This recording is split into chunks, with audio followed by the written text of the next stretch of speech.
सकाळी सकाळी ना मस्त चहा चपातीचा नाश्ता करून ना गोळ्या खाऊन आराम करत होते. पण ना आमच्या घरी इलेक्ट्रिशियन काका आलेत आणि ना ते इलेक्ट्रिसिटीचं काम करतायत, पण ही लिली त्यांच्या बॅगेत घुसायचं काम करते.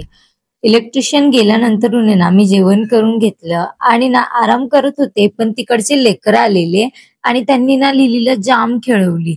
तिची ना मस्ती अजून पण गेली नाहीये, तर तिला अजून थोडा वेळ खेळवून दमवली आणि मग मी घरातला पसारा आवरून झाडू मारून घेतला. तिला जेव्हा खेळवत होते ना, तेव्हा तर एवढा कचरा नव्हता, पण आत्ता हा सगळा कचरा कुठून आला यार? जाऊ देत.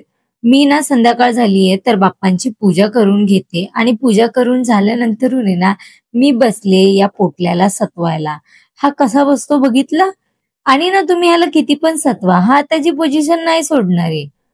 मग ना आज मी काही जेवण नव्हतं केलं, तर मी सरळ हातरून टाकून झोपणार होते. पण झोपायच्या आधी ना चेरीला पण तापाचं औषध पाजून घेऊया आणि तिला ना थोडा लाडच करत होते, की यांना बघवलं नाही म्हणून ना हे लगेच खाऊ खाऊ करायला लागले. त्या सगळ्यांना खायला दिलं आणि ना सगळे एकत्रच भिडलेत आता खायला. आता मी पण ना गोळ्या खाऊन झोपते. मी ना थोडाच वेळ झोपली होती, पण ना यांनी लगेच हा कप पाडून दिला आणि ह्याच्यात ना एक किडा होता. हा हा वाला किडा होता.